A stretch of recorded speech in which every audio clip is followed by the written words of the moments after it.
Fox News was just a bonanza last night. Well, I guess we should start with Trump. We should do a little bit more about Trump last night, and then we'll move on from there. I presume most people watched the press conference yesterday. If you have not, I rarely ever suggest that you do this, but you should watch it, because this was almost as if the president had walked out without his pants on. That would be disgusting. This was also disgusting. And here he is, and we have, they've done like close-ups of his aides, but they're coming out talking about an infrastructure program. They're walking out in the Trump lobby to hold this press conference. He talks about the infrastructure program, how it's going to be great. We may get Democrats. And then he goes off the rails as he's asked to explain a little bit more about his statements. He could have just said, look, I've given my statement. Nazis are reprehensible. Let's move on from this. As a country, we need to heal and come together. Right? He could theoretically say that if he had the ability to hide what was in his heart. And I think Donald Trump, if he were here with us now, if he said, like, look, maybe I'm just too honest, and if that's a crime, then guilty. But it also turns out he's guilty of some other, I think, arguable crimes. But here is Donald Trump, not able to contain the burning racism inside his heart. Sir, you said there was hatred, there was violence on both sides. Well, I do think there's blame. Yes, I think there's blame on both sides. You look at both sides. I think there's blame on both sides, and I have no doubt about it, and you don't have any doubt about it either. And if you reported it accurately, you would say. Neo-Nazis started this. They showed up in Charlottesville. They showed up in Charlottesville to protest. Excuse me. They didn't put themselves down as neo-Nazis. And you had some very bad people in that group. But you also had people that were very fine people on both sides. You had people in that group. Apparently, there were very fine people who were marching with those torches, chanting blood and soil. You will not replace us. Jews will not replace us. They were very fine people who were just upset about this Confederate statue in a state that most of them didn't even live in. Very fine people. Very fine people. Continue. People in that group. But you also had people that were very fine people on both sides. You had people in that group, excuse me, I saw the same pictures as you did. You had people in that group that were there to protest the taking down of, to them, a very, very important statue and the renaming of a park from Robert E. Lee to another name. No, George Washington was a slave owner. Was George Washington a slave owner? So will George Washington now lose his status? Are we going to take down, excuse me, are we going to take down statues to George Washington? How about Thomas Jefferson? What do you think of Thomas Jefferson? You like him? Okay, good. Are we going to take down the statue? Because he was a major slave owner. Now, we're going to take down his statue. So you know what? It's fine. You're changing history. You're changing culture. And you had people, and I'm not talking about the neo-Nazis and the white nationalists, because they should be condemned totally. But you had many people in that group other than Pause neo-Nazis. it for 1 second. I want you to dial back. So I want to address, obviously, the idea that Robert E. Lee's statue would come down was not because he owned slaves.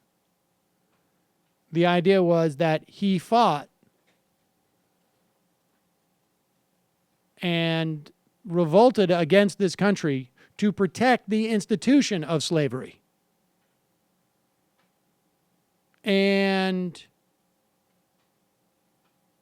we all know these statues, 80% of these statues commemorating the Confederacy went up almost 50 years after the Civil War, at a time when Jim Crow laws had been instituted, a time when the last vestiges of Reconstruction laws had been, in many places, repealed in certain areas and subjugated.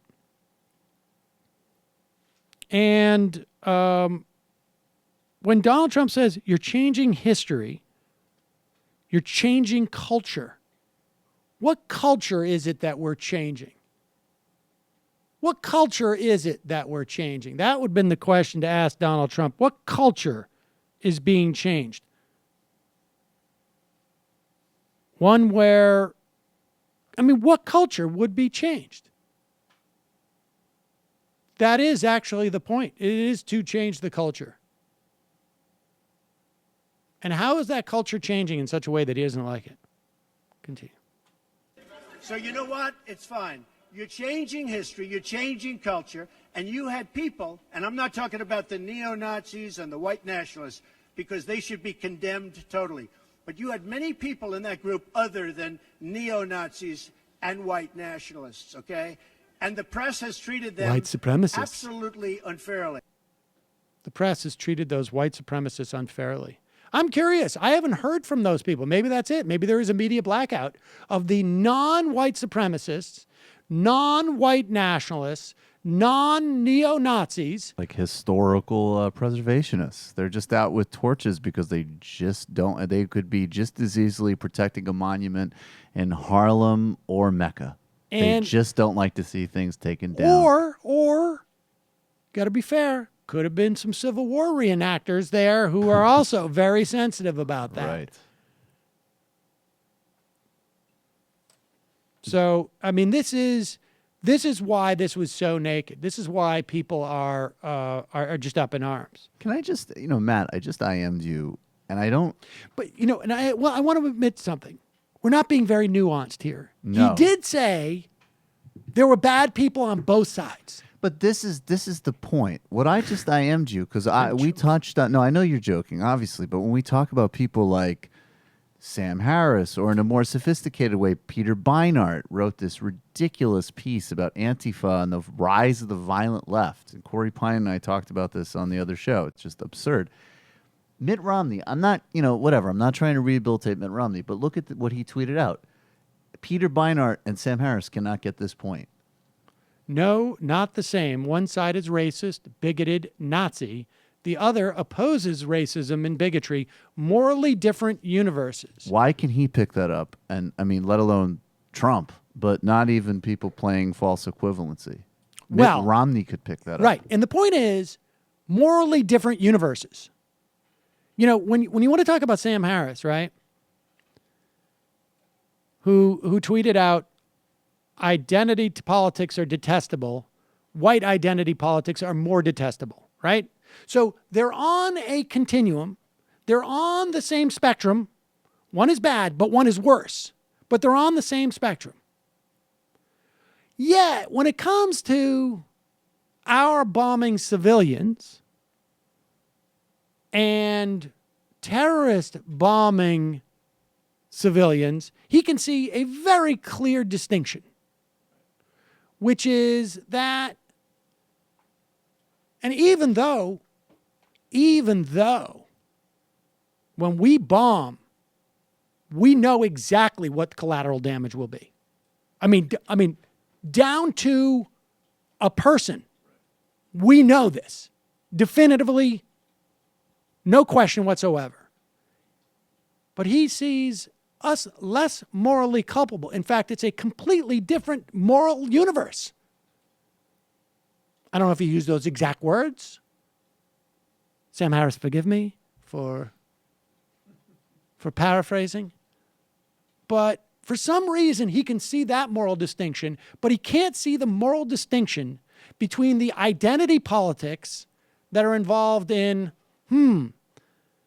maybe I felt completely underrepresented in the history of this country because of my gender or my race. And when I see someone who is of my gender or race, who have been historically locked out of power, that I presume that they're going to be able to actually address my issues so that we can live in a more egalitarian society versus I think that white people are under threat from having all their power taken away. And so I hate these white. In fact, the idea that if there was such a thing of white identity politics that did not involve racism, I mean, you certainly can have identity politics that don't involve, being anti-men or anti-white. Well, this is the problem with it, just everything that he does, and this whole larger movement is totally ahistorical. That's why, and that's why you could never make people felt comfortable when it was just mouthing off about Muslims, but it was the same pattern. No understanding of history, no understanding of context. So here it is. I mean, this is And I even forgot- more egregious this is because even it's not more like you don't egregious. learn this stuff in elementary Right. school. And I mean, well, this is Mila someone has a sense of like the Civil War. Well, someone tweeted out, I think it might have been Jabari Brisport, but it was like, it would have been nice if white people said, like, let's not make this all about race when they were founding the country. Right. Well, yeah. I mean, of course, this is the They had that classic. insight then. We need to be race blind now. Hi, folks. Sam Seder here. We still need your help on our Patreon page. YouTube ads have come back, but not nearly as much as we had before. So if you can help us out, any little bit helps. Head over to our Patreon page right at this URL, and you'll help us keep helping you by making videos